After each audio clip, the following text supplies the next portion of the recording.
Who Cares About Dracula? A 2020 BBC and Netflix series by Stephen Moffat and Mark Gatiss. Over the first 3 days of 2020, Stephen Moffat and Mark Gatiss's new Dracula miniseries was released.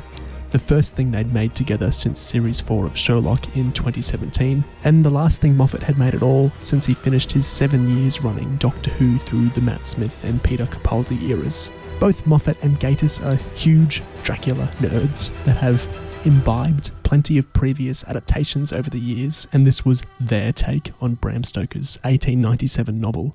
Talking the mini-series will be me, Neo from Australia, joined by Ngiga from England, Miraz from America, and Nate also from America. Before we start feasting on spoilers, can I go around and ask all of you your previous experiences with Dracula as a story, as an IP, as well as what you generally thought of the new series? So, Gig, thoughts on Dracula? Well, I confess I'm I'm not a Dracula novel consumer in that sense. I haven't read it, but of the adaptations, I've gone through a few of those. I've watched both Nosferatu films, and my favourite is probably Herzog's, and of all Dracula adaptations, I think that's fantastic. Also, I haven't, despite having not read the book, I have experienced a sort of potted summary of the book, drenched in as much gloop and camp and ridiculousness as possible, also known as Coppola's film of the book. So yeah, I've watched that too. As regarding the new series, I loved it. I thought it was 3 very strong, very rewatchable, really thought through and interesting individual movies with a nicely kind of curious arc kind of going through all of them, and ending in something that's kind of almost hell-bentish in how the sprawling ambition of it is so admirable that you kind of forgive it. It's like minor quibbles. Nate, what did you think of Dracula? Believe it or not, this was my first actual exposure to Dracula. Obviously, I've picked up a lot of the cultural references to it, and I've read, I should mention, Jacob Black, friend of mine, huge Dracula nerd. He wrote The Faction Paradox short story, Bloody and Public Domain, for the Book of the Enemy, which reveals that Dracula is the enemy. Oh, wow. Okay. And yeah, and that was kind of a pastiche of the Dracula novel. That actually makes sense. I've read that, but I've never actually read Dracula or seen any of the adaptations, so I went in completely new. This was great. Miraz, what are your thoughts on Dracula? I'm, I guess, something of a rarity in modern times in that I came to Dracula through the book first. I read it I think the first time in middle school, and then I read it every few years since then. I've got this lovely little pocket copy that I sometimes take when I'm on the bus or on a train ride, and a really nice illustrated copy that I got for a steal. It was wonderful. And it is one of my favorite books in general. The weird thing is, I haven't seen that many of the adaptations. I've never seen the whole Lugosi version. I've never seen either Nosferatu. I've caught a bit of Christopher Lee version, and obviously I watched Coppola's version, which is hilarious. It really stuck with me as a young man for some reason. So even though I hated it at the time, I've since come to, every time I have access to it, I rewatch it. So for me, an issue with Dracula has always been, rather than approaching it as public domain folklore traditional story like The Nativity or something like that, every time I approach a new adaptation of it, I do so as an adaptation, so I'm always comparing it to the book, which is not a healthy way, honestly, to approach a story this out of control and widely adapted and transformed over history. He is, as last I heard, he is the most adapted fictional character in history, other than maybe Sherlock Holmes or Jesus. Knock on wood on that last one. So Moffat and Gatiss are really working down the list of most adapted figures, having done Sherlock and Dracula. And having done Jesus in the form of Doctor Who, I suppose, is where that was leading. That's very true, yeah. Myself, I've read the novel. I really like the novel. It's such an interesting structure, how it's all found fragments of letters and phonograph recordings and all that. And I've been gorging myself on the films and things like that over the past few weeks to try and get in Gatis's and Moffat's mindset of being like ultra fans that have seen these many, many, many versions that they're trying to make something distinct from. The Nosferatu film from 1922 would be my favourite, but I really love Bela Lugosi's performance as Dracula in the 31 film. As far as adaptions, the Coppola film we've mentioned is interesting in that how it's titled Bram Stoker's Dracula, yet it's like the wildly deviating one that is so little to do with the actual text, and it's inserting so much of its own things into it. I would argue. Which Gatiss chafes against a little in the documentary he released alongside this series, In Search of Dracula. We're talking about all these other adaptions.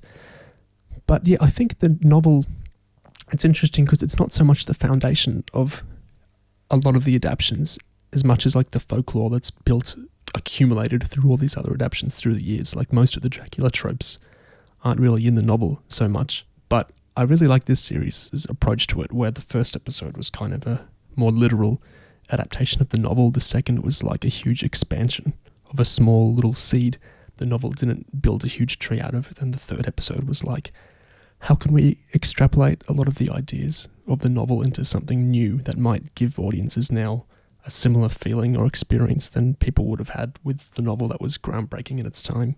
But talking spoilers, what did we all think of how Moffat and Gatiss did it all in the end? Okay. I just realized that I didn't actually say my feelings on it, so I'll go first. Watching 3 episodes of Moffat and Gatiss's Dracula felt a lot like watching 4 seasons of Moffat and Gatiss's Sherlock. I won't spoil too much the events of Sherlock because there are people, believe it or not, somewhere on this planet who haven't seen it. I know, such wretched, miserable souls. But Sherlock also started out a little slavish, a little weird, kind of obvious at times, then grew into something really clever and interesting that was widely commendable, and then finished off a little weird with kind of a fridging that maybe they shouldn't have kept, and had sort of crawled up its own ass at the end. But either way, just a great deal of fun, an excellent adaptation regardless. Should I take that Sherlock comparison as meaning you were maybe not entirely thrilled with the 3rd episode compared to the first 2? Yes. I on the whole, I liked it. I had some issues with it that I think we're going to work out between the 4 of us, because I can't imagine I'm the only person who had issues with the 3rd episode, just going off of the universal reaction to it that I've seen. But I still liked it.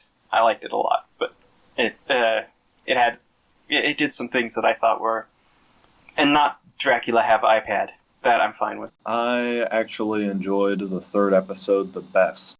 Yeah, me too.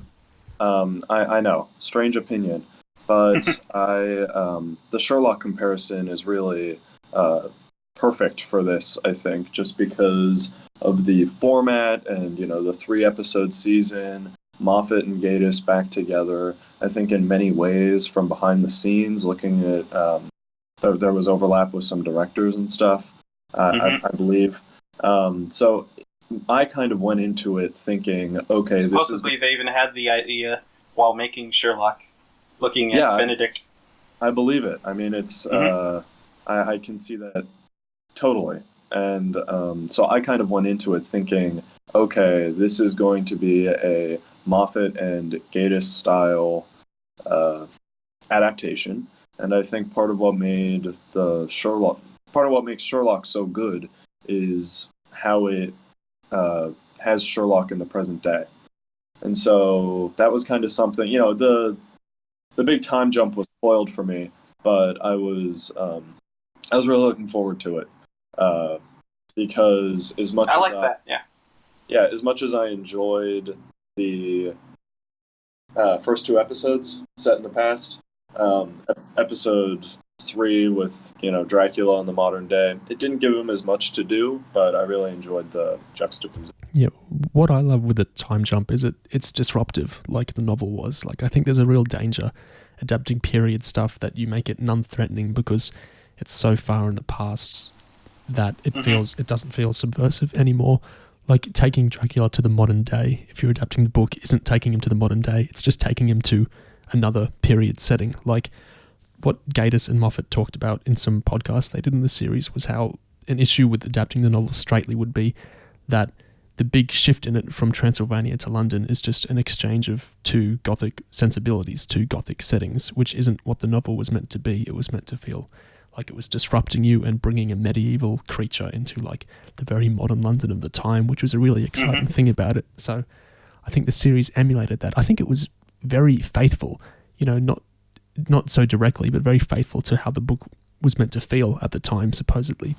Yeah. By doing that. And it was a proper great surprise at the end of episode 2. And it's nice to keep some surprises from a book, 123 years old. I think the thing about the modernness jump is that obviously before the show aired and before we knew much about it, everyone was like, well, is it going to be a modern adaptation? Is it going to be modernised like Sherlock? And obviously Moffat and Gatiss were, coy about it. We're like, well, of course we're not doing that. It's going to be set in period times. But because they have made Sherlock, because that's looming over everything, you're kind of watching it with this kind of strange unease. Like, it's really weird that they made it in the past. Like, you'd expect them to do something set in the present. So when the shoe finally drops, it's kind of a surprise, but it's also kind of not. It's more like there's a sense of coming home. Like, oh yeah, now the real Dracula's beginning, because we're back in that Moffat kind of strike zone. We're back in all these familiar Moffat sensations are coming back. So yeah, it was a really, really satisfying moment. And also I was just pleased with how natural it feels. Like the fact that the Demeter gets sunk and Dracula washes up, a century later, even though it's kind of a huge thing to lob into the book, it feels like a really sensible arc just for the story and the character. Like they've woven in this quite radical decision, but they've made it make total sense. So I was really happy. Oh, absolutely. I think there was so much of that. Like they've described how they didn't want to approach the book as a checklist of things to do when they were adapting it. And I think even things like having Jonathan Harker die in the first episode, like in the book, we get that excellent stuff. The first 4 chapters are most of what episode 1 is, which is the horror of Harker in the castle. But in the book, he escapes, and then he's just kind of around for the rest of the proceedings, and he just feels wet and like uninteresting. And it's such a shame because he's who you start the book with. You really identify and empathize with him. You really attach to this character. And then while his wife, Mina, is super important for the rest of the book, like he just like fades away, and it feels very unfitting to his character. And I think it was a much more dignified thing to give him an ending like that, an ending at all in the show. So there were so many smart adaptational choices like that. Even the structure of doing 3 movies and them each being so discreet. Like the first is Dracula at home, Transylvania, very Gothic. The third is Dracula in London, very modern, and the second is Dracula traveling, Dracula on the journey to, connect these things. I think that was, I haven't seen Sherlock, but I understand it's kind of a similar structure with the 90-minute movies with their own very discrete ideas, and I thought that worked super well. Oh yeah. Yeah, I didn't have any issue with the time jump at the end of episode 2. It was the many small ones at the start of episode 3 that sort of bugged me. The thing with episode 3's structure is it's not just the time jump. Like, they filmed so much more than made it into the actual episode. They've talked a lot about how... Oh, it shows. Yeah. Like, the scene where Dracula is in the woman's house, the dump as she calls it, and he thinks it's like an amazing palace. Moff and Gatiss on these podcasts, they talked loads of lines they cut out of it. Like, you've got boxes with pictures of food on it. Aren't you belaboring the point a tad? You've only got 3 drafts running through your house. All these sorts of things. And, like, just really reveling in... Like, there's that great speech he gets in there about how, the extraordinary has become ordinary and what a marvel it is, the luxury and all that. All that's excellent new stuff. And so the original episode was filled with way more of these things. Like, at one point, Dracula would get asked, aren't you puzzled by how this iPad works? And his reply would be, do you know how it works? So all this great sort of stuff that they just had to kind of cut out to keep some plot in the episode, because there's so much material just with Dracula interacting with the modern world. But the big thing they didn't want to do is they didn't want to do too much fish out of the water stuff, because they said what you've got to remember is he's from the 15th century, not the 19th century, which means he's used to things changing. He's used to things progressing a lot. It's not like he's a 19th century character brought into, the 21st century is a 15th century character, so he's used to time marching on, he's used to things adapting and changing. So they didn't want to do too much stuff that was connected to him just, like reacting to things, even though that was super entertaining and some of the best parts of the episode. Yeah. I mean, I would love to watch a reel of deleted scenes with all of that stuff, but I feel it was probably a good call for them to not belabor too much of that stuff, especially when he's in the house at the start. I think one of the maybe quibbles with Ep 3 is that the pacing kind of takes a bit of a wobble. I feel like it gets quite stoppy-starty, and it feels to kind of slow down a bit, especially when we start jumping to all the stuff with Jack Seward and the kind of Harker Foundation and his kind of longing for Lucy and stuff. I feel episode 3 takes, I think, maybe longer to get going than the first two. So and it's kind of, and also you've got Mark Gatiss kind of bumbling in as a lawyer to just kind of casually pluck Dracula out of the place. I feel maybe the momentum is kind of a quibble with that third episode. Gatiss's justification for how they did Renfield. This is a pretty big character of the novel, Renfield, that Gatiss is playing, but he's extremely different in the novel. But his explanation for the change was, in Victorian times, the lunatic ushered the monster in. In modern times, the lawyer ushers the monster in. That works. Yeah, I love the joke of Renfield as his lawyer. just kind of casually but kind of, and what I really loved is that it's the same legal representation that Dracula's had for centuries, and it just continuing through to the present day. I thought that was great, and just generally the image of Renfield as this really slimy lawyer picking out victims with his little kind of scheduling all this. That was funny. I mean, I feel the decision they quite crossword puzzle. Yeah, they've very much kind of minimised Renfield's kind of presence. That's what I surmise. They've kind of made him fairly minor, and I think I get that because there's so much else going on that needs to be dealt with. And I think really with the TV series, they've put emphasis on this main kind of new element, which is what I think is the traditionally Moffatian great romance of sorts between Dracula and Agatha.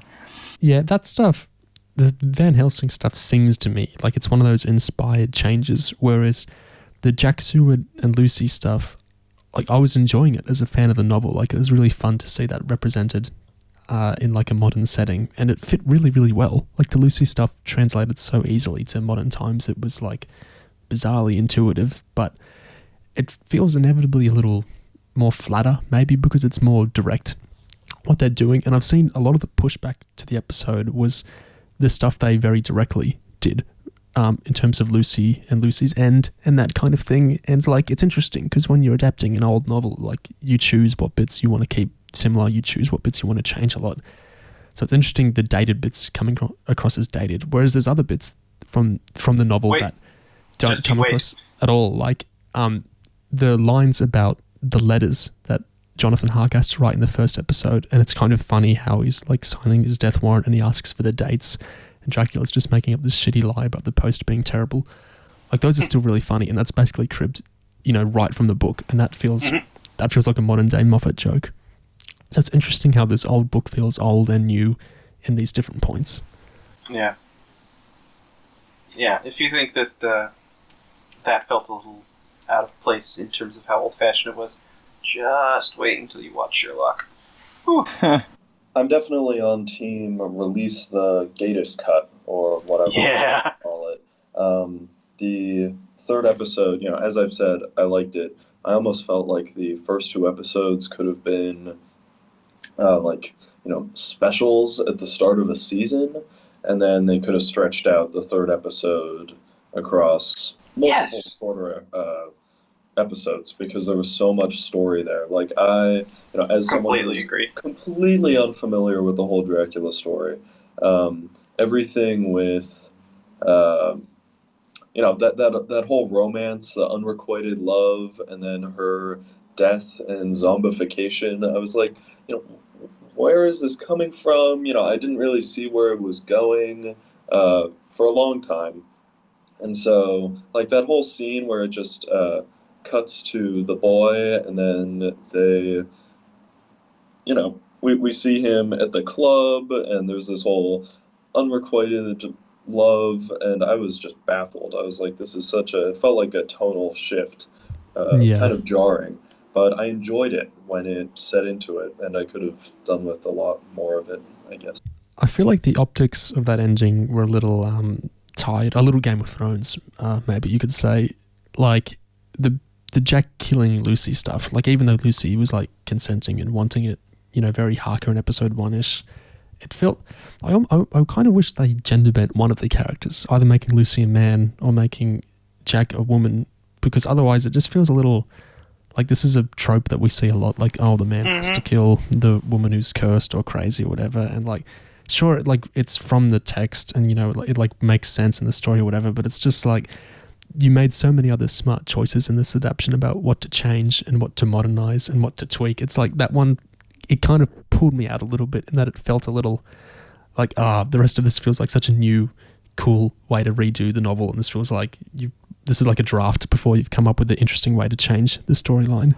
On the Lucy point, I was just thinking, we were talking about changing the whole Lucy thing, and it strikes me that they have changed it to a certain extent, because obviously in the original story, you've got kind of the three suitors teaming up to sort of like end this, child murdering vampiress and kind of doing the whole thing, and the whole kind of bros. Quincy wrong. Yeah, whereas here it's they try and make it more of a Lucy's agency sort of thing. They make a point of how like Dracula says, oh, it doesn't matter that you're a scarred monstrosity now, I still love you for your beauty. And she's like, fuck you, I mind. Go away, I'm gonna go let Jack kill me now. And Jack's like, she was never yours or mine. Like they've tried to make it more progressive, but it's telling that even after that it still feels a bit like it's still getting kind of, it's still still smashing it on Twitter for being like misogynistic and stuff. The suitors have been changed to gay best friend, which is fitting, although not the one I would have picked, to be honest. Yeah. And a Chad and an incel, and that's the transformation. And the incel is the good guy, and this feels like the sort of Dracula adaptation I would have written when I was like 14. This does not feel like the same Dracula adaptation that we had for most of the rest of the series and episode. In the book, the American Chad is like the most heroic. I find Quincy's my favorite of the three. And in the show, he's also arguably one of the softest because he's hiding it. On that whole Lucy thing, there was also that motif of smiling through the episode. Like she wanted to be somewhere no one would expect her to smile, and Dracula at the start, his first interaction with the modern woman is to tell them, to smile.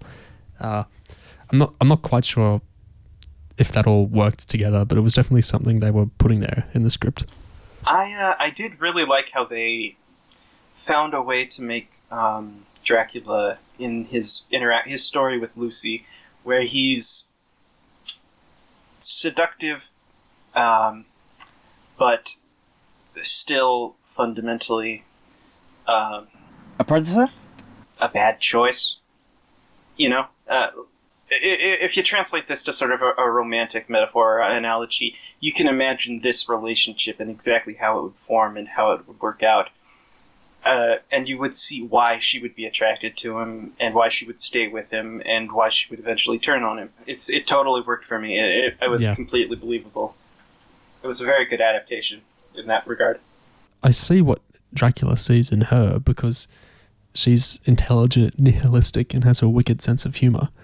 She's like the modern woman, that like modern zoomery nihilism enchanting him, that lack of fear of death or that lack of caring about things. I thought that really worked, and it didn't feel too boomery coming from Moff and Gatiss to me. I don't know if it came across as boomery to you guys, but a little bit. It was fine.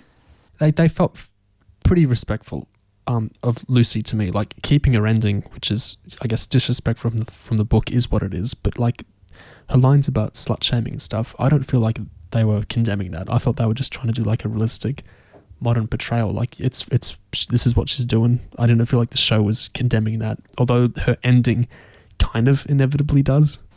Yeah. I really liked Lucy in this. It is what it is. Like, yeah. I just really liked her. I felt bad that she got cremated and stuff. Don't cremate me and all that. I felt her scenes with Dracula when he was kind of taking her out on the date to the graveyard, and I thought their whole chemistry and stuff. I could have watched that for hours because I thought it was just great, and I thought they made her quite sympathetic. I think they did, the whole sort of, they didn't play up the point of her being some, horrible, vacuous, person. Like, I think she was kind of relatable. Like, she was clearly, to a certain extent, sick of all, like, the stuff kind of around her, and kind of the superficiality of it all. And you almost, because obviously her marriage of convenience to Quincy, because that's so soulless, you almost want to support her kind of fleeing from it and getting together with, this kind of cool, suave Dracula figure who can take her to a new kind of life. And I found myself hoping that she would, like, not get cremated and she would be like some cool vampire, like, like lady, and they would kind of team up and be like this An cool Elizabeth vampire Bathory team. type. Yeah, like there's a certain, like, the same sense of kind of dark fun to that accompanies Dracula through most of the series. He's a fun, like, character, even though he's evil. So I was kind of, I wanted something like that for both of them. So it was quite sad how it turned out. But having said that, Lydia West as Lucy, she was great. Oh my god, and she must have had so much fun in her zombie form, because her performance in that scene is just so much fun to watch. Visible nipple too. Yeah. The zombie outfit was noticeably bigger in reality, like on the set, and with the computers, the CGI, after the fact, they had to slim it down because apparently it was a real monstrosity to get into. But apparently she had good fun acting in it, and not everyone can. Like Moffat said on Doctor Who, he noticed a lot of time, like there are some actors that they just can't overcome, like the ridiculous prosthetics that they get into, but that Lydia got it totally fine. She acted completely well through it. What's his name from Power of Three? Yeah. I wouldn't be surprised if the reason they didn't change more about that relationship in the movie from the book is because they were writing it for her actress. I mean, she was great, and her with Dracula was great. So yeah, it was good. I look forward to seeing her in more.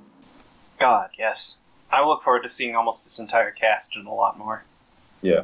There's a mystery in episode 3 that, to me, it just felt like a kind of not something that was actually asking to be answered or resolved, but I know a lot of people don't think this way, and that was where a lot of the funding for the Jonathan Harker Foundation is coming I've been from. looking forward to this. And it's actually pretty much answered by Moffat and Gatiss in these BBC podcasts they did. Are we going to hate this answer? Will it ruin the whole show or something? You might. J.K. Rowling style. Let's hear it. Let's hear it. Give it. The answer is Vladimir Putin. What? No, that's the worst. No. Oh my god, that's the worst possible. Oh man, I was prepared for Nazis. That's what I thought the first time I watched it. I was prepared for Trump. I was prepared for Trump, but that's what I thought you were going to say. I had a much better idea, and I was like, I really hope it's this, but it's probably Nazis. But what you said is, it came out, you just kicked me in the ear. God. They explained that is not canon. The thinking before. Like, they didn't want to literalize it in the episode, partly because they thought it just played better, not revealing, and partly because if they edited Series 2, they said that would be an obvious thing to come up, to develop on. But they said the idea was Putin, or at least someone like him, these sort of people that, they fund a lot of good stuff like cancer research and all that, and they also fund a lot of really terrible stuff. It's like this dichotomy of, should have just been Peter Thiel then if they wanted to do that. Yeah, exactly that type, or Zuckerberg, or these people. Literally, in his case.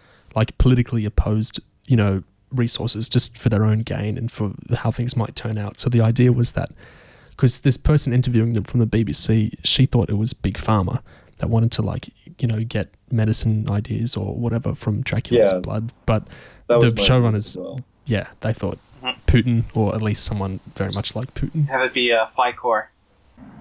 Yeah, exactly.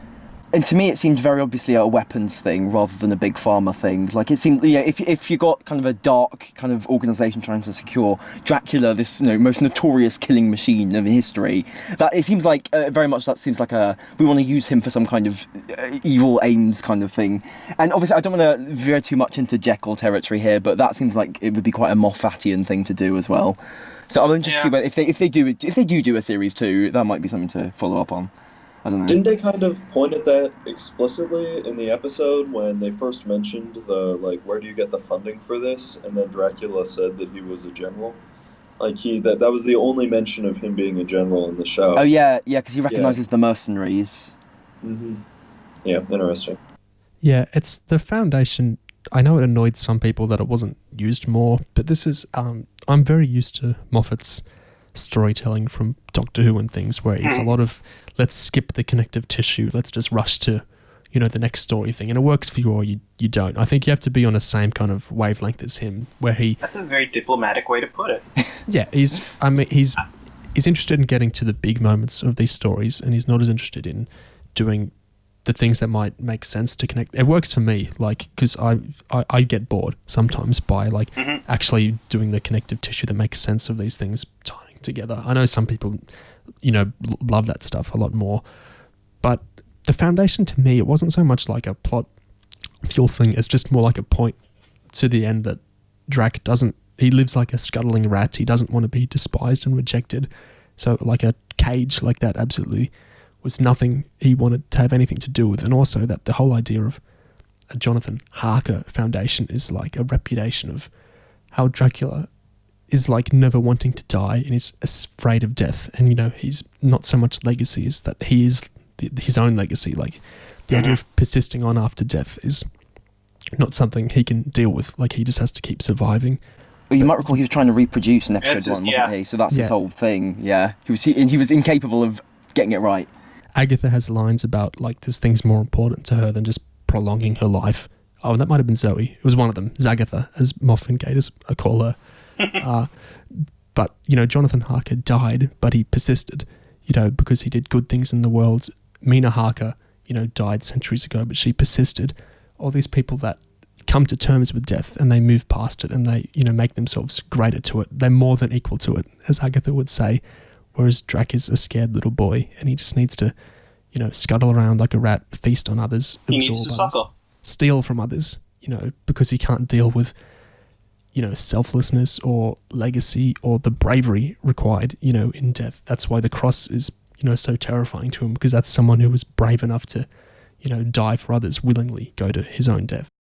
It strikes me that we've buried the lead slightly with the Jonathan Harker Foundation stuff, and you were talking about how Moffat likes to skip connective tissue or whatever. And I think the real point is that the Jonathan Harker Foundation and that stuff, that's in there for its thematic content and for the way in which it, comments on the story and the various things within it, rather than, for, endless reams of plottiness. Exactly. And I think, I don't want to get elitist here, but I think that kind of writing breaks some people because they just need everything to be, plotty, who explain everything to me. I just want the list of facts. I want the gossip about this imaginary world, and they don't want to read it on the way Moffat actually writes it, which is, where the ideas in the story and the motifs are what are actually in interplay, rather than just a ton of a web of things connecting together just for the sake of it.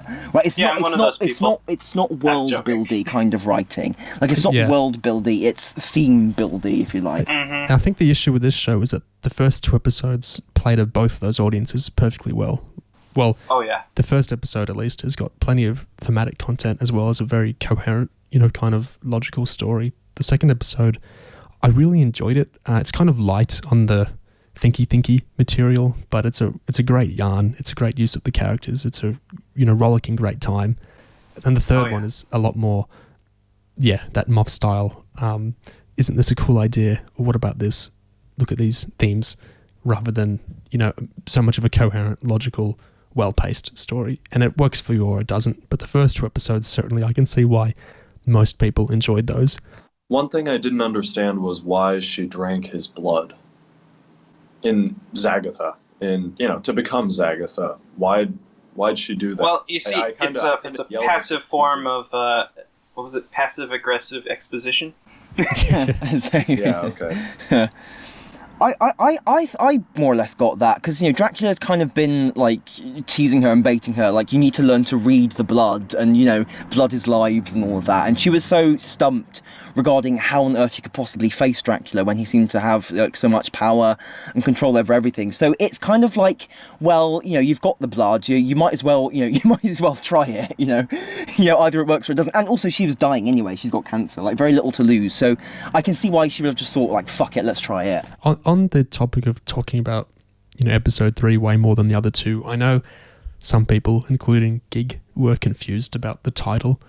And I thought I understood it, but I had it wrong, but Moff and Gatiss clarify it in these behind-the-scenes talks they did, and it's that Dracula is like a dark compass in that the darkness points you to the light, which becomes the whole thread of how we go to Agatha's journey of faith, how Dracula was the ultimate evil, so he must be the devil, therefore, yada yada. And that's a semi-direct quote from Gatiss. That's clearly, we came up with a cool phrase, and let's name our episode this and come up with an explanation. Well, apparently Gatiss said it like in passing in a conversation, and Moff drilled him that he should use that's it how I would as a figure title. That's what I meant, yeah. See, I kept thinking it was somehow referring to that huge kind of black disc that they keep Dracula's cage on, with that array of mirrors and sunbeams and stuff, and all those designs on it. Because I thought it looked a bit like the face of a regular compass, directional one, with the cardinal directions on it and stuff. I also thought before the episode aired, I thought it might somehow, in some twisted way, be referring to the Christian cross, because obviously that's a cross, and you've got the full cardinal directions north and south and west on it. So I thought it might be something like that, either that, or it might be referring to some kind of drawing compass, like the kind used to draw circles, but I don't know how that would come in at all. I don't know in what sense one of those could be considered dark. Yeah. On the topic of Christianity, Moff mostly Moff, in these talks he had, was very clear that he didn't want to slag Christians off at all, but as, an atheist, he had difficulty, adapting some of the more directly Christian or profoundly Christian or very Christian supportive elements of the text. And the way he came to it was saying that I'm quoting him semi-directly here, that the superhero carpenter is still roughly the determiner of the code we live by. So you have to take him seriously. It should be taken seriously. And that there are many clever Christians, so it isn't right to slag them off. And so he had to kind of work backwards to find a way to justify the cross's power. That wasn't the book's kind of traditional Christianity, West versus East stuff. And I thought it worked very well. I certainly didn't feel offended by any of how the show did religion. Yeah, I thought it was quite savvy what they did at the end by invoking the core of that Christ on the cross kind of story as the key idea, rather than Christianity for its own sake. Rather, they actually, Moff actually kind of got to some of the kind of deeper fundamental premises there and used those, which I think is a good way of working with it. Like, it's respectful and it's kind of true to the spirit of whatever you want to call it. Yeah, the interesting thing was it was less about the actual religion of Christianity and rather just like the actual act of Christ. It wasn't so much the dressing around it was just the literal thing Jesus did. Whereas Dracula's fake explanation in episode 2 that it's because, peasants, for good reason, feared the church so much through the centuries that it became like a symbol of horror, at least subconsciously to them. That's a little more, religious Daleks. Although I thought it was still a pretty fun explanation. I liked the very on the nose symbolism at the end when he's facing the sun, and that was really just whack you in the face with it. But the shadow of the window frame forms the cross on his face. Yeah, that was fantastic. There was one of Jonathan in the first episode when Mina closes the door on him when he's going all vampiric, and the bars to the door frame like a cross over his face. That's pretty cool as well. Lots of shots like that. Yeah, I hadn't noticed that. That's a good one.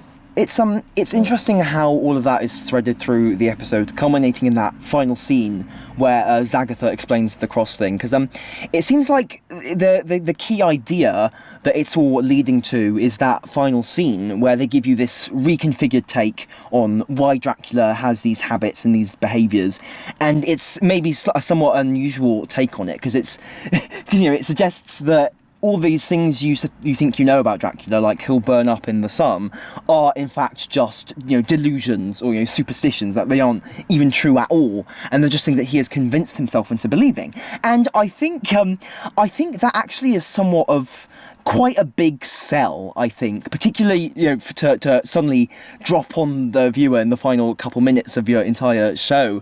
And I think it's a really great idea, and I love the ambition of it. I love the kind of the whole concept of it. I think maybe some viewers maybe weren't quite sold on that because it's such a huge sort of almost comically absurd kind of thing to pull the rug out from you under. Like, oh, he goes in the sun and it's just nothing happens. He's just sort of convinced himself of all this stuff. And I think the explanation they give of it, these are habits that become fetishes, that become legends that even you believe. It's like that's leaps and bounds in terms of conceptual breadth that's been covered in a handful of words. So like it's I respect just like the sheer kind of chutzpah of doing that, but it's maybe too much of a hard sell for some viewers. I loved all of that in isolation. Like, I love absolutely everything in that scene. I love everything they've done. I love all the lines, all the ideas, but I do wish that the hours preceding those 5 minutes had kind of threaded it through a little better, particularly the idea of like the feedback of the legends back to him, and like him being deluded by like this cultural contamination over the centuries of like his own weaknesses getting pushed back to him, and increasingly convoluted and tied up with religion and whatnot. Like, that's all really interesting, and I'm sure you could have put that in episode 1 somehow with the Transylvanians without kind of giving away the meat of it too much. I'm sure there was a way they could have done that, and I wish they had. It's not a huge deal to me because I'm so used to Moff doing this kind of thing of forget everything you think you know, and introducing all these cool ideas somewhat out of nowhere. But it would have been cooler to use some of those ideas subtly earlier, I think.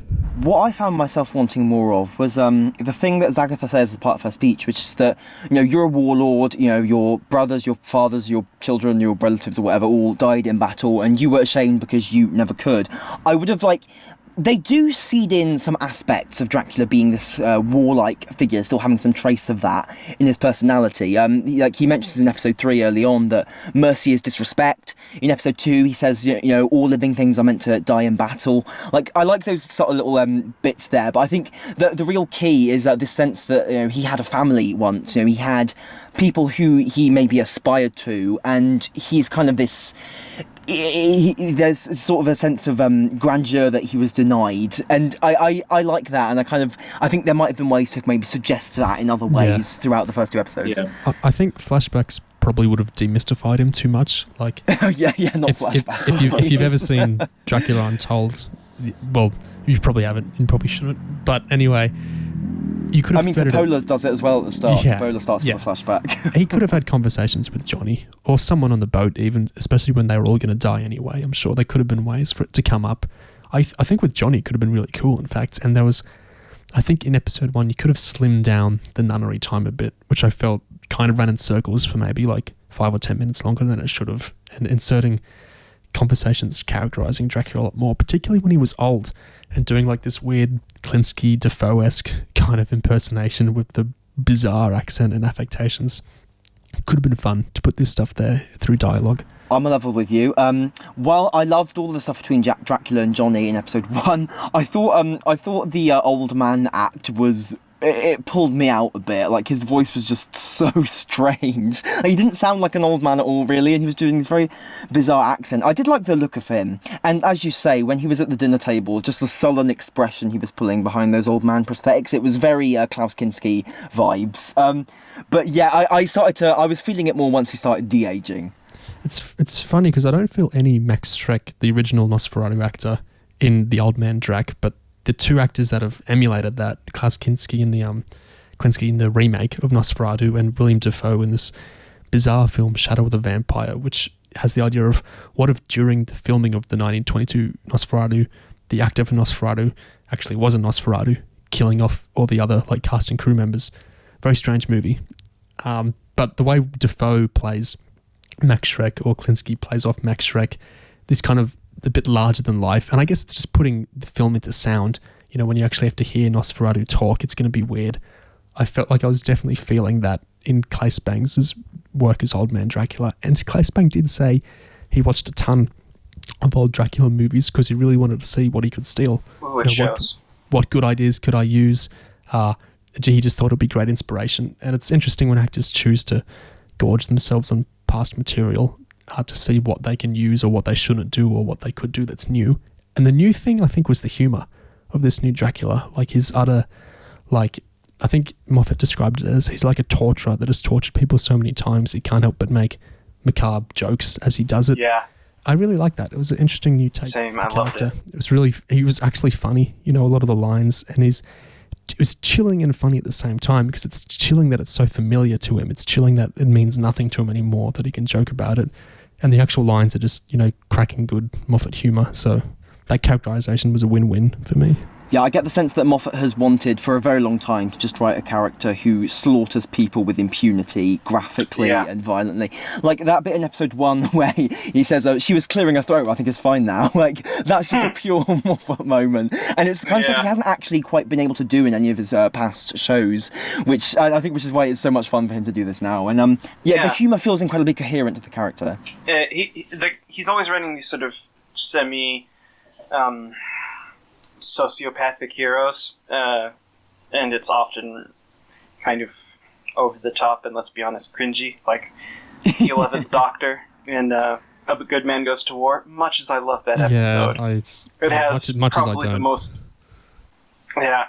probably the most misaimed line from Moffat, who would be the good men don't need rules. Now is not the day to find out why I have so many. And it, of course, felt like bullshit, and it turned out to be bullshit come Day of the Doctor. But it's so good to see him finally just write a villain like this. Like, a villain as the hero. Clearly the sort of thing he was building up to with Missy. And obviously with Jekyll as well, though you guys... I haven't seen it, but that's my understanding, yeah. And especially, he took a similar tack with Sherlock, infamously, and in that case... it tied in with all the weird stuff about, autism spectrum bullshit that really didn't go over well with a lot of people. It still hasn't. Wow. Oh, just wait. But it's a relief so when he's actually writing a supernatural figure, isn't it? Because it's removed from all those concerns. You can just go full tilt. And he can be like a proper villain. He can be evil and we like it. A long time ago, I think one of the first things I think Gatiss said about the show was that the important thing about Dracula as a story is that it gives evil a hero, and it really comes across in Bang's performance. I just love it. It's so good. It feels so nice to be represented by a proper K3 protagonist. and I really hope that big things happen for Bang. A big bang, you could say. Wasn't that controversy over Moffat saying he wasn't... Well, Moffat didn't say... What did he say? He's not bisexual, he's bi-homicidal. And it's like he's not having intercourse, in these episodes, at least that we see, he's killing people. But, I mean, the dynamic he has with characters, I think Moff was... kind of selling himself short I think Moff was bullshitting there. Like, Drac is clearly... It was just a line, a joke. Yeah, exactly. Like, the character is, easier read as bisexual than anything else. So Moff threw away some brownie points he could have gotten there by making a joke instead. But that's who he is. On the other hand, that does make Dracula depraved, perverted bisexual who hunts after people and preys on them. But again, it felt good to be represented. Yeah. on that kind of topic, Moffat says, as far as sexuality goes, that with Dracula, the interesting thing to the character is that, and I'm quoting Moff here, sex is the deranging element of the human brain that Dracula can exploit to cause people's downfall. Interesting. That's certainly a take. That really comes across with his seduction of Harker. Yeah, he does it in episode 2 as well. Like, he disguises himself as a woman to kind of get on someone's to suck on someone, basically, like in their dream vision. That's the first episode. That's Harker. But he does it to that random guy in this episode 2 as well. Yeah. He disguised himself as Dorabella to feed on that dude with the broken leg. Oh yeah, I forgot that.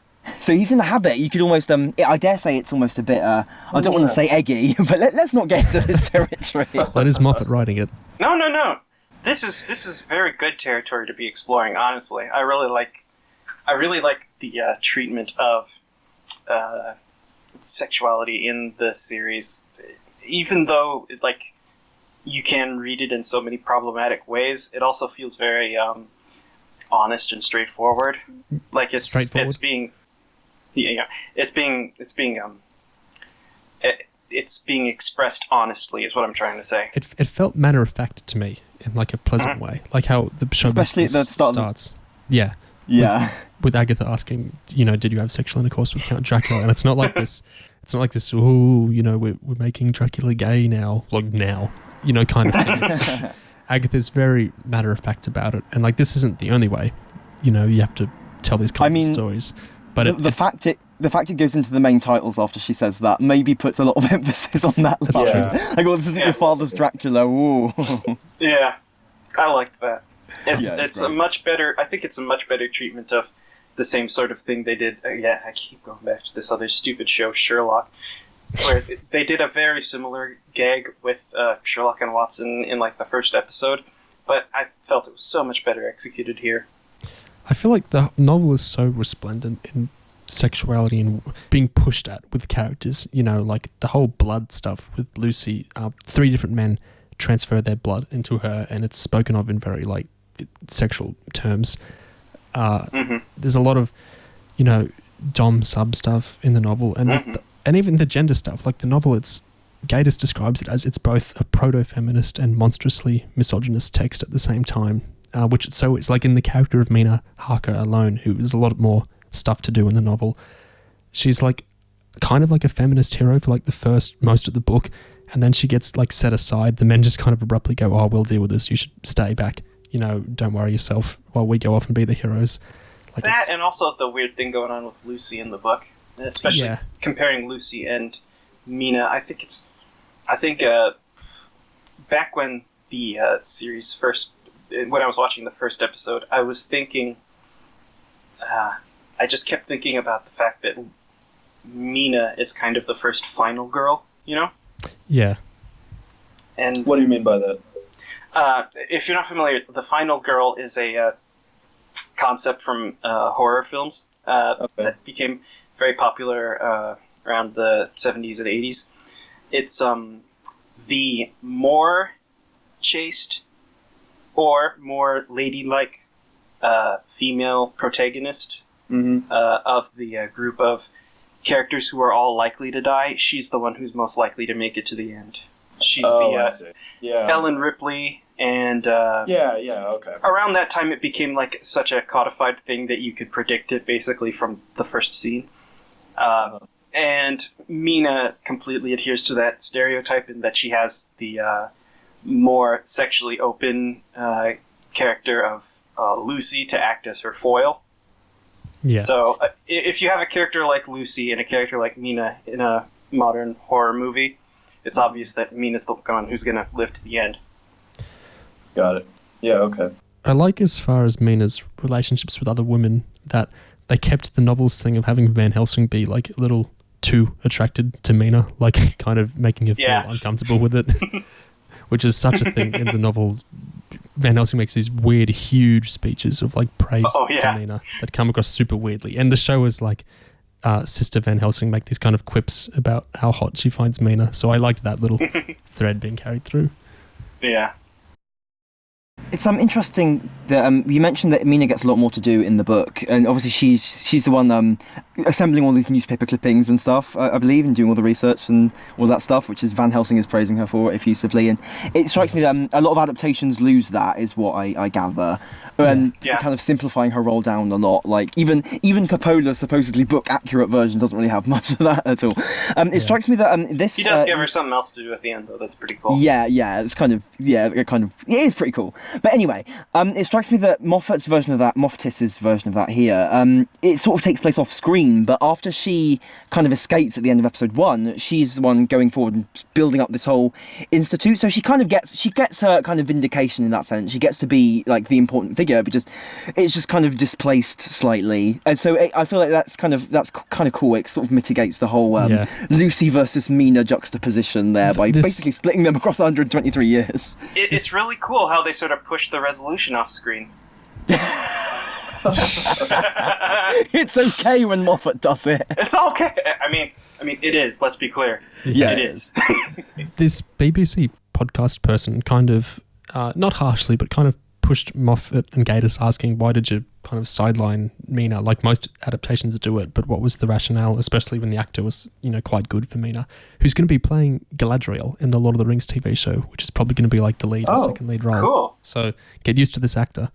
But this interviewer asked, why did you, sideline Mina so much? And they were a little bit sullen about it, but I think they kind of danced around saying this explicitly, but I think their idea was, well, we made, Van Helsing a woman and we made woman Van Helsing the lead. Cut us a little slack for pushing them off screen a little bit. Yeah, I think in a very real sense, Agatha sort of occupies that leading heroine role. That she kind of absorbs those elements which kind of get sucked away from Mina or whatever. I think regarding Mina, when they sort of bring her in episode 1 with the reveal that she's been the decoy nun sitting there the whole time, and she obviously she's come to Transylvania, which I believe she. Well, I don't know if she does that, but in the book or whatever. Yeah. But she's sort of come to kind of join the fight. It kind of accelerates that whole thing. I think they don't do her that dirty. I think she's she's allowed to kind of come forward and become part of a duo with Van Helsing in that whole thing and join the fight. I think that's kind of fun. And also, they get that classic Moffatian tragic sort of scene between Jonathan and Mina. It's a bit of a Clara Danny situation. Like one of them is the guy is in an absolutely horrific state, and Mina is so distraught about this, but there's still love there. Yeah, it's the whole thing. So yeah, I thought it's cool. I think it's quite cool. Speaking of Clara, she was mentioned in the episode by Mina. Yeah. Who talks about a hot barmaid at the Rose and Crown. So I love that shout out. And obviously, of course, Van Helsing also mentions a detective friend in London, which I assume refers to the original Sherlock Holmes. So it's all connected in that way, which is quite fun. I'm perfectly confident in saying that she's referring to Sherlock from The Abominable Bride. And that when they go to the future... Neo hasn't seen the show. Neo hasn't seen the show. Shut the fuck up, okay? I thought she was talking about Madame Vastra. Yeah. Oh yeah, that makes more sense actually. And of course, as we know, Madame Vastra inspires. Yeah, she is the real Sherlock Holmes.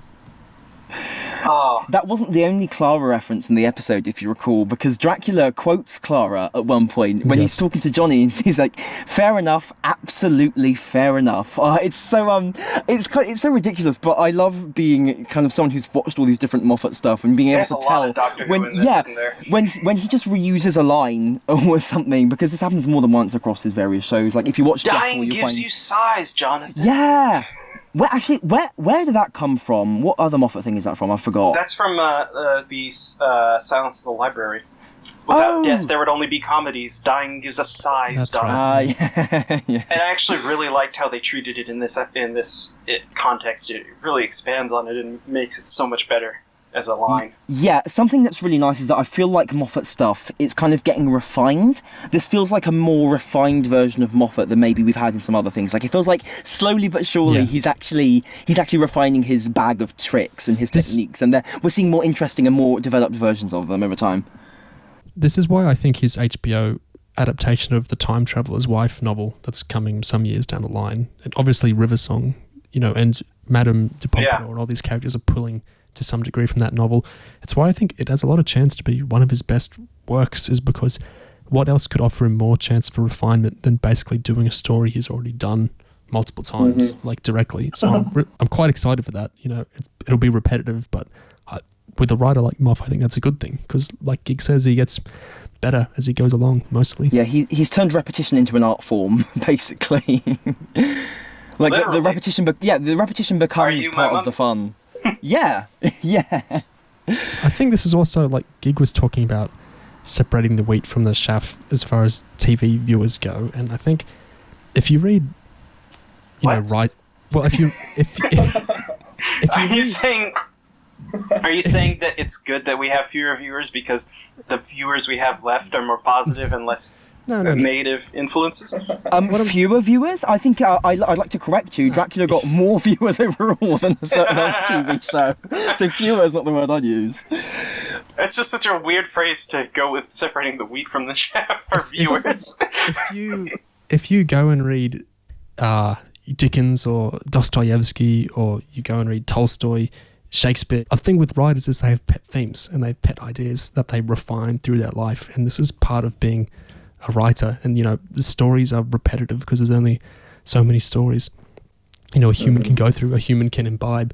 And so I feel like this constant demand for like originality is kind of off to me. And it's like that idea of plot, like Gig was talking about, when, that's the most repetitive thing of all, if you ask me. But this pet theme things, I think it's just when you come with a writer that at least gets treated like an auteur, is they're going to repeat stuff a lot because that's how it kind of works. You're going to experience them over the years, play with these same ideas that are their vision and, poke them in different ways and develop their views on them. Robert Shearman, who's one of the best, Doctor Who writers living, he wrote some incredible stories on the TV. He wrote Dalek for Christopher Eccleston. On audio, he wrote Scherzo and The Chimes of Midnight and a bunch of other excellent stories.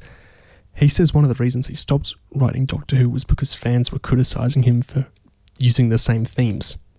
And I just find that so excruciating that one of the best writers, of this IP, felt uncomfortable with the fans because they would prefer, repetitiveness in a different way. They would prefer to have like the same monsters over and over again in nominally different scenarios rather than this immensely creative writer who, yes, he has the same ideas that he's exploring in, fresh ways. And so I feel like the Moffat criticism that is repetitive, it's like, sure, but that's the deal with these kinds of writers, and it might be a good thing to embrace that. Okay, I have something that I've been burning to ask. We've got two Dracula heads here, so to speak, and earlier on you mentioned that Bang has clearly watched a ton of previous Draculas and stuff. What would you guys say he's most obviously pulling from? Lugosi. Like which yeah. Like, he can't really. Like, I suppose I should clarify. He's not really pulling from Lugosi. It's obvious that they cast him because he kind of looks like a more handsome Lugosi.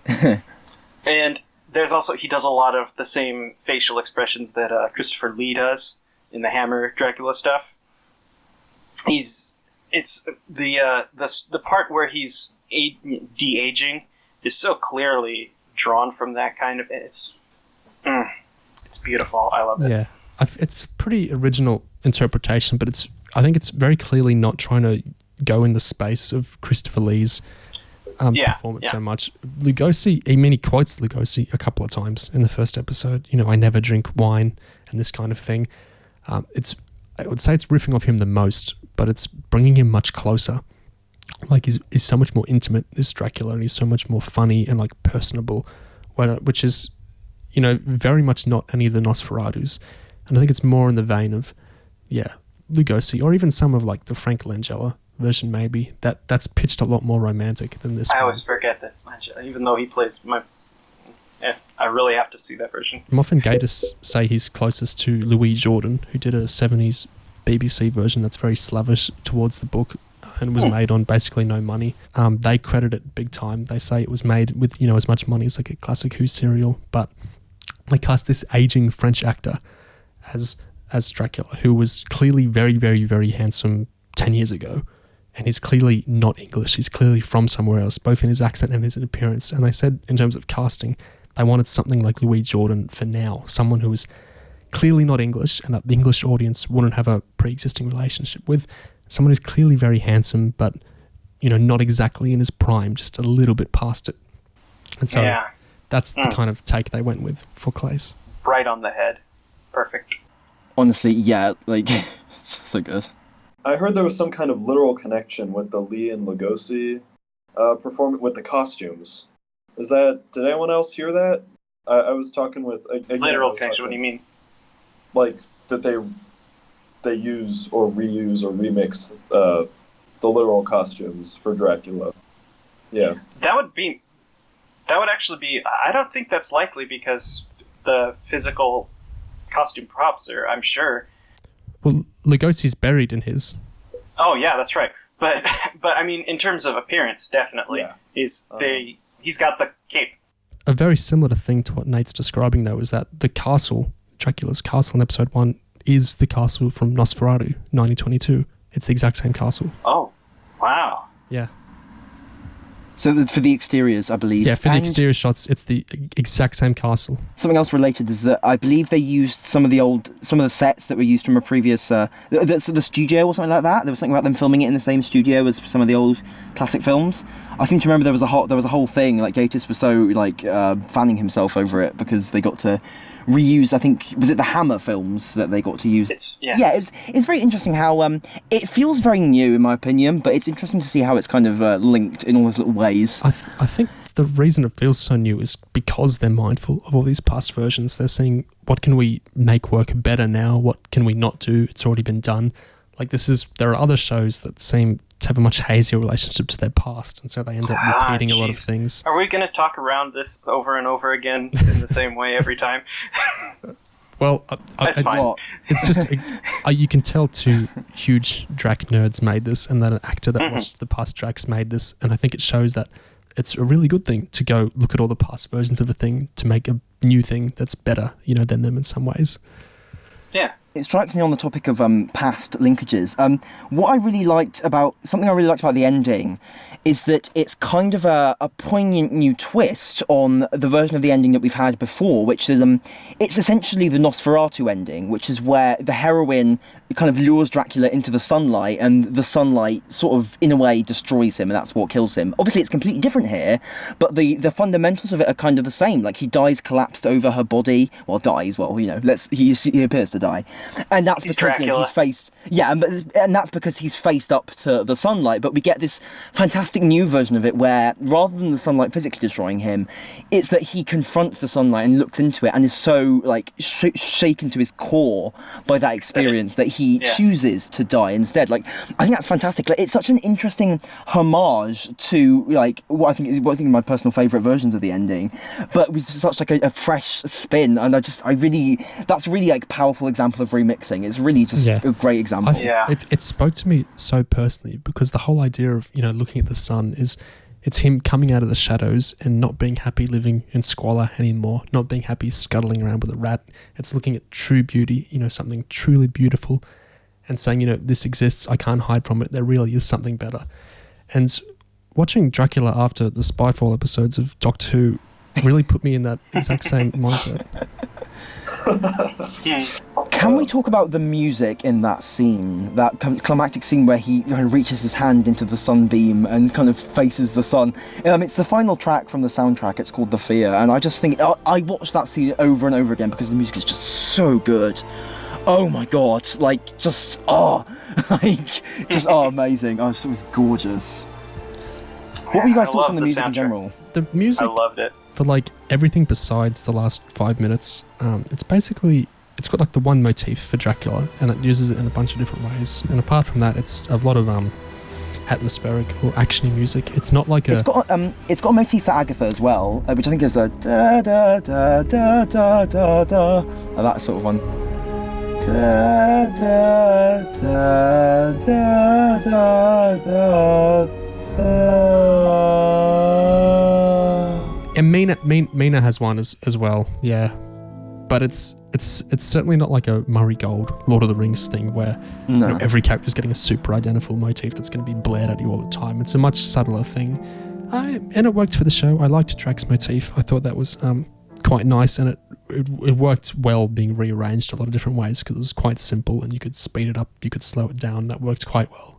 But I'm a big fan of very ostentatious music. So the ending where the music was telling me how to feel really loudly, that spoke to me much, much, much more than everything else. It's maybe more powerful because it hasn't been doing that for most of the show. So the fact it suddenly kicks in at the end, it's kind of more of a punch. I really liked the music. I thought, admittedly, I don't have a whole lot to say about it. I just really liked... I liked almost the entire production, to be honest. The visuals, the music, the sound design, the costume design. I think the direction in episode 3, which is the one where a Sherlock director came over to do it, I think that really... Yeah. Paul McGuigan, he does like several key episodes of Sherlock. He's got fantastic visual sense, and I wouldn't go that far. Well, okay, and I was responding to Neo saying that it was so much better. I would say it's better. It's not worlds better. Yeah, it's I liked they're in the same direction league. First 2 episodes too. Yeah. But like episode 3 gets more experimental, I'd say, with kind of the sort of vagueness and kind of abstract imagery and stuff kind of fading around, and sort of, and also Dracula in that wonderful kind of dream space with the ruined trees and stuff and the lake of blood on the floor. That's all very fun. And that neon demon shot where he walks through the triangle of red light. That's great. The whole direction of the third episode is like the music in the last 5 minutes. It's super ostentatious and showing off and just reveling in like the kind of it's not taking itself seriously, but it's not trying to look, serious and acceptable. It's being as, Dracula-ish as it can. And that's why I felt like it felt more like the book or some of my favorite adaptations to me, where they just go wild with it and they say, let's not try and, like, we'll take it seriously, but we won't do it seriously, if that makes sense. We want to be as loud as we can with this, crazy idea of vampires and whatnot. The part at the first scene of the third episode, which is one of my favorite scenes in that episode, where he comes into the house and he's walking around talking to the woman. That whole thing, this is going to sound really silly. It reminded me a lot of Lynch, of his staging, of sort of his use of color and the sort of noir-colored look. You know what I mean? I think I do know what you mean. It has that sort of, maybe not quite dreamlike, but kind of a bit like reddish, kind of muted, sort of this weird sense of like an interior domestic space, but kind of almost leaching like eeriness onto the screen. It's a weird way of putting it, but yeah. Also, just the fact like it's a man in a room lurching around, being creepy. Like that's as Lynchian as it gets, isn't it? And a lot of the weird framing, like on the what is it, a refrigerator that he stuffs him in, the way that it's shot and the way the camera pushes it just felt so. I loved it. It was creepy. It was injecting a sense of dread and weirdness into simple domesticity, like when you spend the night at someone else's house and you wake up in the middle of the night and it's clearly a house and you kind of know where you are, but everything seems wrong and inappropriate. You know what I mean? Yeah, that kind of thing I thought was done so well through the idea of making Drax kiss an opiate, that he seems to have some control over, like the delusions, the fantasies he puts people in. I love that kind of unnervingness, like even in the idea of sleeping with someone, like how Jonathan had the dreams of sleeping with Mina that suddenly cut to, Dracula towards the end, or how Lucy willingly like was treating it like a drug, like she wanted these fantasies and stuff. That was a really cool touch to do these kind of unnerving fantasy dreams through an opiatic kiss. It's kind of amusing where you can see quite clearly where the concept of Dracula has kind of been hacked to make it more Moff amenable. So not just the fact that Dracula can create these dreamscapes, which obviously Moffat revels in, but also the zombification aspect, the conflation of vampires and the undead with zombies, and the whole "don't cremate me" thing, which is another kind of returning Moffat theme. The fact that's played up so strongly. Yeah, but like Moffat makes it like it's very dark water in this. Yeah, he has a penchant for that stuff. Oh, I remember something I was thinking about back when I watched the first episode. We go down into the castle dungeon and there's like honest to God zombies. I felt two things. One, wow, this sort of went in a weird Castlevania direction all of a sudden, which fits in with the idea of the castle being a mysterious maze that you can't navigate. But also, I was watching it and I thought, this feels really Italian horror, not even like Hammer horror. This feels more like if Bruno Mattei had done a Dracula movie, which, God, if only. Ooh. It's sort of a weird, out of nowhere zombie horror thing. And the way they develop on it in the rest of the story brings it back into the world of comfortable Dracula-ness, but for just a second, you're thrown out of... If you can call the first act of the Dracula story comfortable at all, as like a story that has understandable beats, you go to the spooky castle, the Count is there, he doesn't have any servants, that sort of stuff. You kind of get into that space where you know that that's the story, and you know the beats it's a familiar rhythm, yeah? And then all of a sudden, he walks downstairs and it's Project Sweet Death is going on downstairs. It's an amazing twist.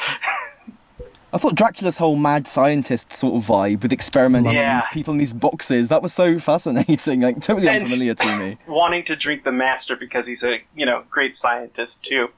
I loved that. I think that all tied into his idea of needing to preserve and like continue on really well. Like, of course, like, what else would he turn to religion? Like, it has science is the only thing that's going to help him, continually live and live well and live luxuriously. I thought that was a really cool addition to the character. We haven't mentioned the demonic baby. Like, there's so much weird horror imagery like that across the show, isn't there? But like that little baby crawling, the baby with the dark eyes. I loved that. Oh man, because that part in the book is, again, it's one of those really well-trod things. The baby comes, he feeds the baby to his brides, and it's, and it just depends on how gory the director is willing to get with it. But then to take it in the direction they did, that was refreshing. That was lovely. And the gaslighting element, too, of him saying, "There's no baby, Jonathan." Oh, I love that. There is no babies. It's like, it's one of those weird things, like, it's like a new, like, iconic moment, isn't it? There is no baby. Yeah. Just that repetition is great. There is no one living in the castle. Oh, I love it. This ties into something that I thought that I was impressed that they managed to stay away from for the most part, but kind of got into a little bit there. And they do this on Doctor Who, too. They do this on literally everything where there's an immortal or long-lived character, is they can never shut up about it. They can never, when they're supposed to be incognito, they can never just not bring up that, oh yeah, I killed Mozart, or shit like that, Yeah. Oh, that name drop of Mozart, that was just such, like, there's that Doctor Who thing all over again. Let's bring up a historical figure who the character is met at some point. Or my favorite one is when he's talking about Horatio Nelson, and he says, he died of his wounds, so they believed. Oh, fuck. Oh, man. Yeah, they did the same thing on, of course, one of Neo's favorite shows to discuss. They did the same thing on The Defenders, where an immortal character cannot help herself but bring up that this classical music she's listening to, she heard the first time around when it was being drafted. They can't stop themselves. And I love that in Dracula's case, we really get to see how that plays out, how he literally just loves talking about how he's immortal to people, because he knows he's going to kill them. He knows he's going to outlive them no matter what, so. He loves flies too. It's the sweet companions to the beyond. I liked that little Renfieldy line about insects. Dreams are a haven where we sin without consequence. And time travel. Which also happens. What, in a forward direction, do you mean? Time travel? No, time travel. Oh, that's the point, actually. Zoe kind of gets transported back to the moment of Agatha being fed on as well. That's an interesting thing. We were talking about how Dracula kind of shows off his immortality and kind of is so crap at going incognito. I thought that paid off in a really fun way in episode 2, because it becomes this twisted murder mystery where we know who the culprit is, and we're enjoying the culprit just barely making any attempt to disguise that it's them. Like when he goes, the killer might be in plain sight or hiding. It's just so great. And the fact that he's so obviously the most suspicious, creepy guy there, but they just assume that he's just a normal rich person because that's who he is. It's great. And the part that I really loved was the reveal that he's the one who's arranged for all of them to go there by Agatha pointing out that he's essentially given them his real name. It's such a beautiful little comment on, I mean, how many times have we heard about Dr. Acula or Alucard? The fact that he gave them all the same pseudonym as well, it's like, did he not think they talked to each other? Oh, I loved this. The second episode is such a plotty bottle episode. It's essentially just Alien, except on a boat. I love it so much. I know that it's shallow and goofy, but I love it. It's so funny. It's so good. How much of it was in the book? The book basically. Imagine summarizing this episode for 5 pages. That's basically what's in the book. Like, there's no other passengers, but all of the stuff with him feeding off the crew is there. And the ending is slightly different in that the captain lashes himself to the wheel and he's like covered in Bible pages and crap.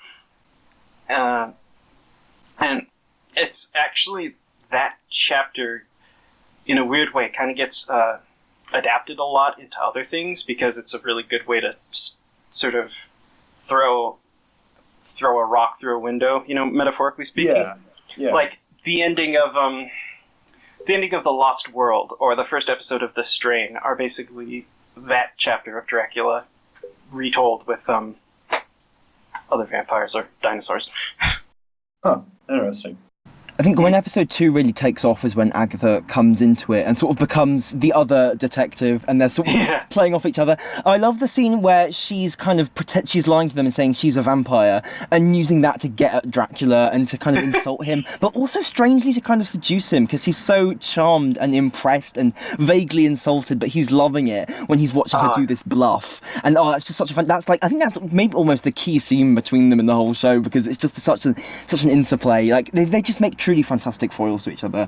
Aside from Vladimir Putin, who do we think they can go with for series 2 if they do one? All right, hear me out. But Jeffrey Epstein, okay, he funded all kinds of transhumanist live forever science stuff. And Are you saying literally Epstein or figuratively, like they did I'm figurative thinking literally Savile? Epstein because then Doesn't Peter Thiel drink people's blood anyway? Yes. Wasn't that a thing? Yeah. And he's also allegedly. Okay, so I've mentioned this before in other contexts. I wrote an outline a few years back for a modern retelling of Dracula as more of like a found footage horror thing. Okay. And I was distressed a great deal at times by how much it seemed like they were stealing from my mind. So, I have to update my tinfoil. What specific stuff was stolen from you think? Yes, I need to get some of that reflectium or whatever it's called. Reflectine. Reflectine. Yeah. Yeah, I need to protect my thoughts from being stolen by Stephen Moffat because, like all Doctor Who fans, I am constantly under psychic attack from Stephen Moffat. And but there was a lot in this that felt like kind of oh yeah, I had exactly that same idea. And one of, including killing off Jonathan in the first part. But just going off that, if I was writing this story, I had a similar element in mind regarding the Van Helsing line being, in mind, he was like a goofy cultural anthropologist. What I would say is it's got to be Victor Frankenstein, who's the secret... the shady pharma connection. Because who else wants... Basically, you're saying just turn it into Penny Dreadful and just cross everything Moffat over. Cinematic Universe. Yeah, for sure. I thought that's where they were going with the Doctor on the ship for like a brief second because They kind of... Yeah. Yeah. Very interesting. I'd like to see more of that actor as well. By the way, he was. Oh yeah. Yeah, He's great. Yeah. If only he was in some other show that we could watch. Although my favourite passenger on the ship, personally, was the camp sort of villainous twink, Lord Riven. His antics are very entertaining. More evil bisexuals. There's a lot of evil bisexuals in this. Agatha is the only good bisexual. Well, I suppose we don't know that she's bisexual. She could just be a lesbian. That's more in keeping with Moffat's history. True. One thing I was kind of thinking of during episode 3 was because Dracula is such a fountain of all our beliefs about vampires in the modern era, and this is a problem I had with my adaptation, you kind of have to come up with an explanation for why nobody knows anything about vampires, or else why they do know anything about vampires. You know what I mean? Dracula is one of those stories that if it didn't exist, history would be different.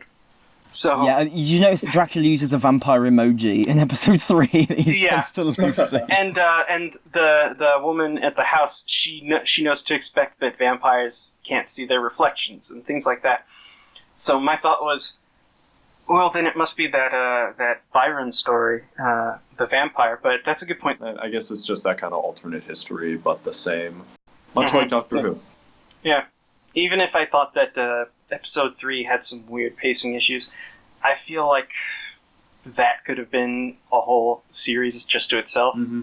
I can't help but feel that when Gatiss decided he wanted to be Renfield, he was probably thinking about doing all that weird food pyramid stuff. So here's hoping for series 2. For sure. I mean, how do you envision it continuing at all? Yeah. Like, that's the question. There's still about half the book that's left on the table. It's. I feel like. Admittedly, they'd have to go to some lengths to recontextualize it, but again, minor spoilers for Sherlock.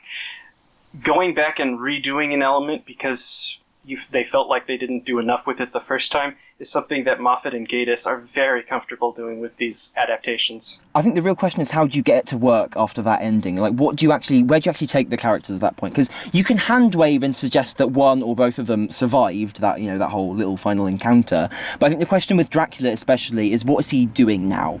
Because he's had this moment, I think quite a transformative moment, and he can't just be the same old Dracula who we've been loving for the past 3 episodes, who's just slaughtering people left and right to prolong his own life, right? He's supposed to have confronted death now.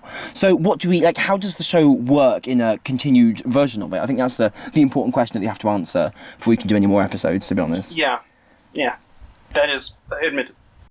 I don't think that that the show can continue now that, as much as I would like it to, now that Dracula knows that he doesn't have limitations, now that he knows that the cross and the sunlight and all of that's something that could literally only be revealed in the last 4 minutes before his death, because that's it. I feel like he's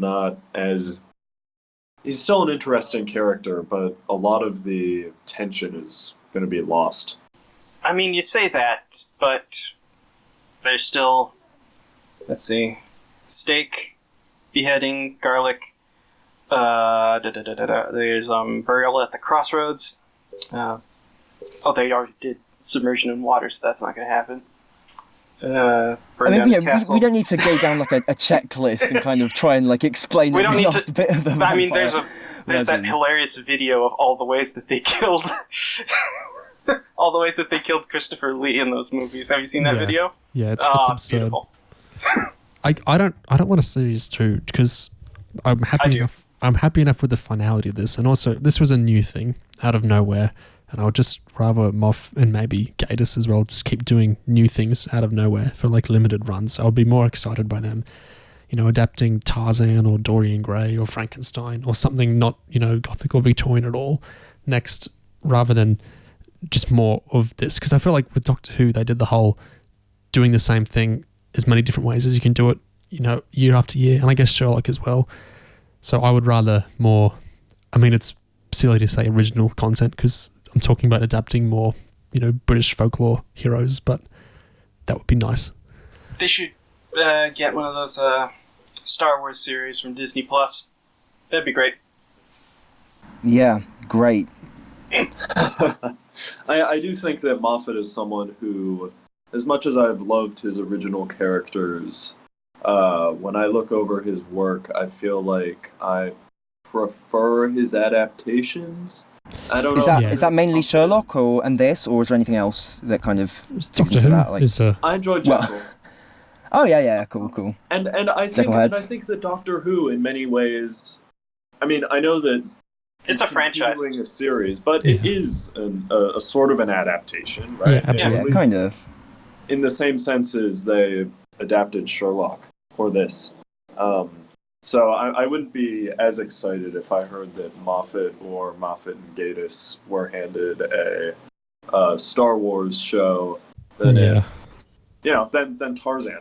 Why not? Great idea. I think it's like Brian Fuller or Peter Harness, or these people who excel at taking someone else's ideas and improving them, or tweaking them, or remixing them. That's like his kind of mode. Because all of Moffat's original stuff that's successful is mostly comedy, basically. It's not really his ambitious stuff. Like, I love Joking Apart, but that's a kind of very lo-fi, small-scale comedy, ambitious, mostly just in form, coupling, or press gang.